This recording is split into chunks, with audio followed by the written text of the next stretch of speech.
ഒരുപാട് ആരാധിക്കുന്ന, ഒരുപാട് ഇഷ്ടപ്പെടുന്ന രഞ്ജിത്ത്, അദ്ദേഹത്തെ പിന്നെ ഒരുപാട് വലിയ വിമർശനങ്ങൾ, ഒരുപാട് വലിയ പ്രശ്നങ്ങളിലേക്ക് അദ്ദേഹത്തിന് തന്നെ സ്പെസിഫിക്കലി എയിം ചെയ്തുകൊണ്ട് ഒരുപാട് പ്രശ്നങ്ങൾ. എന്തായിരുന്നു ആ സമയത്ത് കോൺവെർസേഷൻ? എന്തായിരുന്നു മനസ്സിൽ തോന്നിയിരുന്നത്? വേദന തോന്നിയിരുന്നു? ഉറപ്പായിട്ടും നമുക്ക് ഇഷ്ടമുള്ള ഒരാളെ വേദനിപ്പിക്കുമ്പോൾ അദ്ദേഹത്തിൻ്റെ ഒരു മോശം കാലം വരുമ്പോൾ നമ്മൾ വേദനിക്കൂലേ? നാച്ചുറലി എല്ലാവരും വേദനിക്കൂലേ? അതുണ്ടായിരുന്നു. ഞങ്ങൾ തമ്മിൽ കോൺവെർസേഷൻസ് ഉണ്ടാവും. പക്ഷെ അദ്ദേഹം അത് എടുത്ത രീതിയൊക്കെ ഭയങ്കര വെരി നമ്മളെ എമുലേറ്റ് ചെയ്യാൻ ആഗ്രഹിക്കുന്ന ചില കാര്യങ്ങളാണ്. He was super cool. I have never seen him lose his wits, not even once. ഒരിടത്തും ഒരു ഇടറലോ. അതായത് ഹി വാസ് ഈ സമയങ്ങളിലൊക്കെ അദ്ദേഹം അസാമാന്യമായ പെയിനിലാണ്, because of his bodily ailments, physical issues കൊണ്ട്. ആ സമയത്തൊന്നും ഒരിടത്തും ഇടറി ഞാൻ കണ്ടിട്ടില്ല. കല്ല് പോലെ നിൽക്കും. അതൊരു കല്ല് തന്നെയാണ്, അതൊരു സർവേ കല്ലാണ്. അദ്ദേഹം എഴുതിയ ദേവാസുരത്തെ പറ്റിയിട്ടോ അല്ലെങ്കിൽ പെരുവണ്ണാപുരത്തെ വിശേഷങ്ങളെ പറ്റിയോ രാവണപ്രഭുവിനെ പറ്റിയോ നരസിംഹത്തെ പറ്റിയോ ഒക്കെ സംസാരിച്ചിരുന്നോ? ഉറപ്പായിട്ടും. ഞങ്ങളല്ല, എനിക്കിപ്പോ അതല്ലേ, നമ്മളിതാണല്ലോ ഈ കഥകൾ ചികഞ്ഞ് എടുക്കുക എന്നുള്ളതാണല്ലോ നമ്മുടെ പ്രധാന വിനോദങ്ങളിലൊന്നും. അപ്പൊ ഇത് തന്നെയാണ് സംസാരിക്കുക. നമ്മൾക്ക് ഭയങ്കര എക്സൈറ്റഡ് അല്ലേ? ഇപ്പൊ വിഷ്ണു ഭയങ്കര എക്സൈറ്റഡ് അല്ലേ? എങ്ങനെയായിരിക്കാം ദേവാസുരത്തിന് ശേഷം മായാമയൂരം എന്ന് പറഞ്ഞ സിനിമയിലേക്ക് എത്തിയത്? Of course, as anybody. പിന്നെ നരേന്ദ്രൻ എന്നുള്ള ക്യാരക്ടറിനെ എങ്ങനെ ഉണ്ടാക്കി, അയാൾക്ക് ഇങ്ങനെ ഇത് ലോക്സ് കൊടുക്കാന്ന് എങ്ങനെ വിചാരിച്ചു. അഗൈൻ ജോണി വാക്കർ പോലത്തെ ഒരു സിനിമ എങ്ങനെ ഇമാജിൻ ചെയ്തു? വൈബ് പടം. അന്ന് മമ്മൂക്കയുടെ കോസ്റ്റ്യൂംസ് ഇന്നും എനിക്ക് ഓർമ്മയുണ്ട്. രഞ്ജനം പറയാൻ ബാംഗ്ലൂരിലെ സ്ട്രീറ്റ്സ് നിന്ന് വാങ്ങിച്ചാണ്. നമ്മൾ വിചാരിക്കും എന്തോ ഭയങ്കര ഒരു എന്താണ് ബർഗണ്ടി കളേഴ്സും മസ്റ്റർഡ് യെല്ലോസും ഒക്കെ ചിലപ്പം അന്നത്തെ ഏതോ ബ്രാൻഡ് ഒന്നുമില്ല. അവിടെ ആ മറ്റേ ബിഷപ്പ് കോട്ടൺ റോഡിലെ സൈഡ് വാക്കിൽ നിന്നൊക്കെ വാങ്ങിച്ചാണത്. എന്നിട്ട് തേച്ച കൊണ്ട് കൊടുക്കുമ്പോ എന്തൊരു കാലത്തിന് മുന്നേ ഇറങ്ങിയ സിനിമയല്ലേ അത്. അതിന് ഫസ്റ്റ് ബ്രേക്ക്ഫാസ്റ്റ് കഴിക്കുന്ന ഒരു സീക്വൻസ് ഇല്ലേ പുള്ളി, അത് ഇന്ന് റീലുകളായിട്ട് കുട്ടികൾ ഇടും. ഭയങ്കര കൂൾ എസ്തെറ്റിക് ആയിട്ടുള്ള ഒരു പടം അത്. പിന്നെ അത് ഈ പറഞ്ഞ ഒരു ക്ലിന്റ് ഈസ്റ്റ്വുഡ് സാധനമാണ്. അപ്പൊ അത് ഒരു വൈൽഡ് വെസ്റ്റേൺ നമുക്കിവിടെ അഡാപ്റ്റ് ചെയ്യാൻ പറ്റും. അതാണ് നമ്മുടെ ബഡ്ജറ്റില്. പിന്നെ അതിനെ കൊണ്ടുപോയി നമ്മുടെ അങ്ങനത്തെ ഒരു ടെറൈനിൽ നമുക്ക് ഹോൾ സിനിമ പറയാൻ പറ്റില്ല. സോ അതിനെ മറ്റൊരു രസകരമായിട്ടുള്ള കൊമേഴ്സ്യൽ പ്രപ്പോസിഷനിലേക്ക് കൊണ്ടുവരുന്നു. അതായത് 40-45 വയസ്സുള്ള ഒരാൾ വീണ്ടും കോളേജ് പഠിക്കാൻ വരുന്നു, അതിലേക്ക് കൊണ്ടുവരുന്നു. സോ ഇതൊക്കെ സ്ക്രിപ്റ്റിംഗിൽ നമ്മൾ പഠിക്കുന്ന ചില കാര്യങ്ങളാണ്. How to enhance a scene, അല്ലെങ്കിൽ how to enrich a script. അതൊക്കെ വലിയ പാഠങ്ങളാണ് ആ cinema. Jayaraj visionary director, brilliant director. എല്ലാവരും എൻ്റെ അടുത്ത് ഒരുപാട് അദ്ദേഹത്തോട് ഒപ്പം വർക്ക് ചെയ്തിട്ടുള്ള ഒരുപാട് പേര് പറഞ്ഞിട്ടുണ്ട്. ആ ഡ്യൂ ക്രെഡിറ്റ് ഇന്നും കിട്ടാത്ത ഒരു ആളാണ്. ഒരുപാട് അവാർഡ്സും എല്ലാം കിട്ടി, ദാറ്റ്സ് ഓൾ. പക്ഷെ ഇതൊന്നും അല്ല. Jayarajan is one of the best directors we have seen എന്നുള്ളതാണ്. That's what I gather. ഞാൻ ഒരുമിച്ച് വർക്ക് ചെയ്തിട്ടുള്ള ഒരു പടം മാത്രമേ വർക്ക് ചെയ്തില്ല, loudspeaker. That was just 2 days. Is a brilliant director. എന്നോട് പേഴ്സണലി പറഞ്ഞാണ് അനുപേട്ട, എല്ലാ വർഷവും പുള്ളിയെ തന്നെ വർക്ക് ചെയ്യുന്നുണ്ട് ടു വിൻ ആൻ ഓസ്കാർ. അദ്ദേഹം പറഞ്ഞു ഇപ്പോഴും വിഷ്ണുനോട് ഇപ്പോഴും ആള് ഒരു പടം ഉണ്ടാക്കുന്നത് ക്യാൻസലൊക്കെ അയക്കാൻ വേണ്ടിട്ടാ. ക്യാൻസലൊക്കെ അയച്ചാൽ റിജക്ട് ചെയ്യും, പക്ഷെ പിന്നെയും പുള്ളി പടം ഉണ്ടാക്കും ക്യാൻസലൊക്കെ അയക്കാൻ.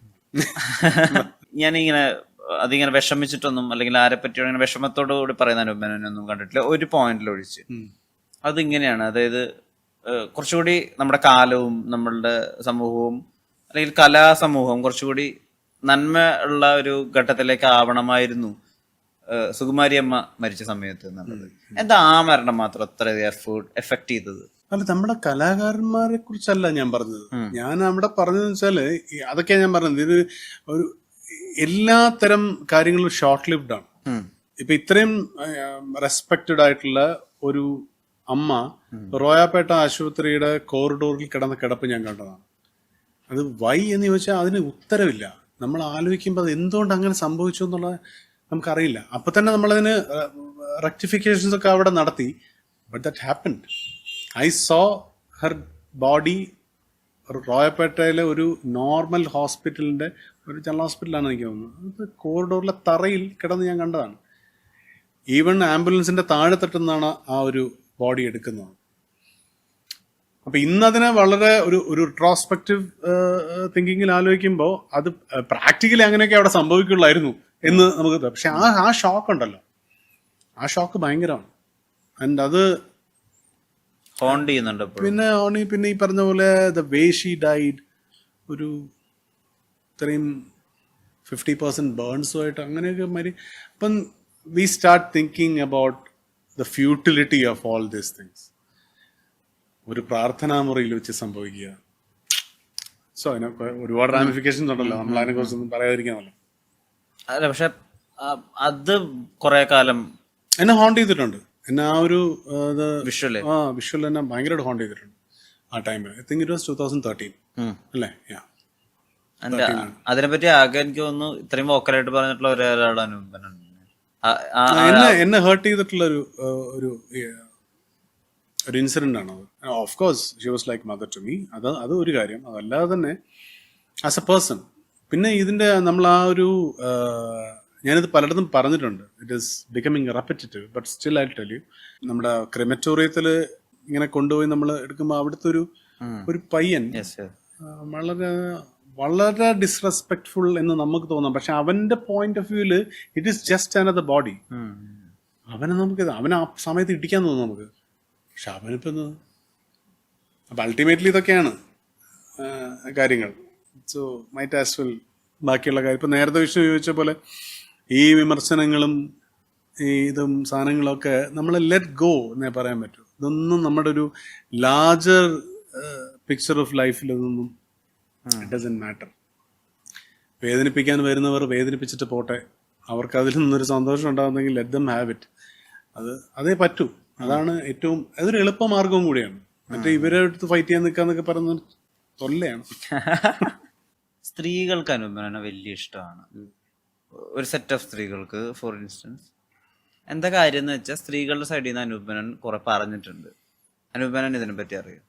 ഞാൻ ഇതിനെക്കുറിച്ച് ചിന്തിച്ചിട്ടില്ല എന്നുള്ളതാണ് അതിന്റെ സത്യമായ കാര്യം. കാരണം നമ്മൾ എല്ലാവരെയും ഇഷ്ടപ്പെടുത്തുക എന്നുള്ളത് ഒരു അജണ്ടയായി എടുത്തിട്ടില്ല. We can do that. ഞാനൊരു നിഷ് ഫിലിം മേക്കറാണ്. എനിക്കറിയില്ല ഒരു പടം വർക്ക് ആവുന്നത് എന്തുകൊണ്ടാണ്, അല്ലെങ്കിൽ ഒരു ഓടുന്ന പടം എങ്ങനെ എടുക്കണം എന്ന് എനിക്കറിയില്ല. എന്റെ സിനിമ ഓടോ ഇല്ലയോ എനിക്കറിയില്ല. എനിക്ക് ആകെ അറിയാവുന്നത് എനിക്ക് നല്ല ബോധ്യമുള്ള സിനിമ എടുക്കുക എന്നുള്ളതേ ഉള്ളൂ. അപ്പം ഒരുപാട് ഇംപെർഫെക്ഷൻസ് ഇതിനകത്ത് ഉണ്ടാവാം. ആൻഡ് ആ ഇംപെർഫെക്ഷൻസ് തന്നെയാണ് ഞാൻ, with all my limitations and imperfections. That is what makes me what I am അല്ലേ? അപ്പൊ ആ നിഷ് മതി എനിക്ക്. ഞാനതിൽ വളരെ കണ്ടന്റ് ആണ്.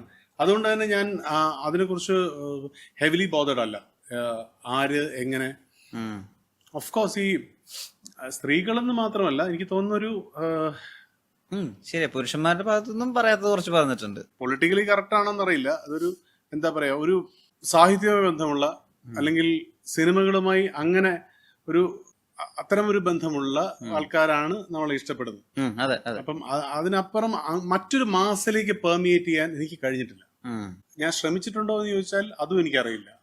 എനിക്ക് വരുന്ന സിനിമകൾ, ഇപ്പം അഭിനയിക്കുന്ന സിനിമകൾ അങ്ങനെ ഒരു ഭയങ്കര തിരഞ്ഞെടുപ്പിന്റെ ഇതൊന്നും ഞാൻ കാണിച്ചിട്ടൊന്നുമില്ല. ഞാൻ ഇതേ ചെയ്യൂ അങ്ങനെയൊന്നുമില്ല. എനിക്ക് വരുന്ന സിനിമകൾ എല്ലാം തന്നെ ഓൾമോസ്റ്റ് അത്യാവശ്യം അടി കിട്ടൂല എന്ന് തോന്നുന്ന പടങ്ങളൊക്കെ ഞാൻ ചെയ്യാറുണ്ട്. കാരണം അതെന്റെ ഉപജീവന മാർഗമാണ്. That lights up my kitchen fire എന്ന് പറയാം. അപ്പൊ അത് ഞാൻ ചെയ്യാറില്ല. ബട്ട് അറ്റ് സെയിം ടൈം ഞാൻ എഴുതുന്നതോ ഞാൻ ഡയറക്റ്റ് ചെയ്യുന്നതായിട്ടുള്ള ഇപ്പം റൈറ്റ് ഫ്രം ബ്യൂട്ടിഫുൾ അല്ലെങ്കിൽ lodge, California, cocktail and this dolphins, മെഴുതിരി അത്താഴങ്ങൾ, പത്മ, കിങ് ഫിഷ്, എന്ത് തന്നെ ഈ സിനിമകളൊക്കെ തന്നെയും എനിക്ക് അന്നേരമുള്ള എന്റെ ബോധ്യത്തിൽ നിന്ന് മാത്രമേ ഞാൻ എഴുതിയിട്ടുള്ളൂ. അത് ഇപ്പൊ ലോഡ്ജ് പോലത്തെ ഒരു സിനിമ എഴുതുമ്പോൾ അത് എങ്ങനെയായിരിക്കും ഈ സമൂഹത്തിന്, ഐ മീൻ അതിന്റെ ഒരു ബാക്ക്ലാഷ് ഒന്നും ഞാൻ അറിഞ്ഞിരുന്നില്ല, അല്ലെങ്കിൽ ഞാനത് ആന്റിസിപ്പേറ്റ് ചെയ്തിരുന്നില്ല.